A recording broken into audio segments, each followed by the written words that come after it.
Halo geng, hari ini kita bikin cookies ya. Sekali ngadon bisa jadi 3 cookies sekaligus. Yuk langsung aja kita mulai sekarang.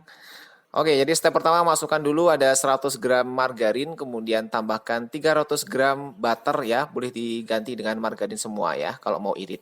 Kemudian masukkan juga 340 gram gula halus. Lanjut kita akan mixer ini pakai mixer MX100 dari mito.id. Kalau kalian belum ada mixer ya semoga cepat kebeli ya. Ini di mixer aja 1 sampai 2 menit. Kemudian kita tambahkan 4 kuning telur ayam ya. Telur kuningnya aja. Kemudian masukkan juga 1 sendok teh vanila ekstrak supaya ambunya harum ya. Ini di mixer lagi 1 sampai 2 menit aja, nggak usah lebay. Pokoknya asal semua bahan ini tercampur. Lanjut kita masukkan ada 100 gram tepung maizena, kemudian ada 50 gram tepung sagu, tambahkan 60 gram susu bubuk, lalu ada 50 gram keju parmesan, dan 500 gram tepung terigu protein sedang. Ini semua bahan ini kita campur-campur atau kita mixer lagi ya, kecepatan rendah aja sampai semua bahannya ini tercampur ya. Wis kira-kira seperti ini. Nah ini udah tercampur baik semuanya ya. Lanjut sekalian kita akan bagi adonan menjadi 3 bagian ya, dan akan kita kasih perasa.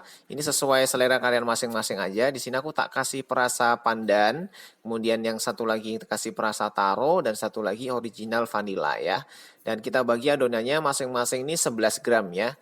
Nah ini hasilnya setelah dikasih pewarna dan dibulat-bulat semuanya. Ada pandan, taro, sama vanila. Kalau sudah kalian siapkan loyang yang sudah dialas baking paper. Kemudian langsung aja dicetak seperti ini ya.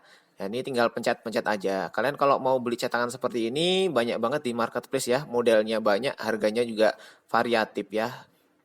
Dah setelah dicetak semuanya langsung lanjut aja kita oven dengan oven Mito M077 dari mito.id. Di oven kurang lebih selama 30 sampai 40 menit dengan suhu 170 derajat ya. Ini karena lumayan banyak jadi aku ngovennya pakai 2 oven sekaligus, pakai yang satu lagi oven M020 dari mito.id juga ya. Suhu dan waktunya sama. Dah setelah matang dan didinginkan maka hasilnya seperti ini geng. Nah ini dah siap, langsung aja bisa dikemas atau bisa dipersiapkan untuk lebaran besok ya. Oke, itu aja resep dari Azza Kitchen hari ini ya. Jangan lupa dicobain resepnya dan tag hasilnya di resep Azza Kitchen.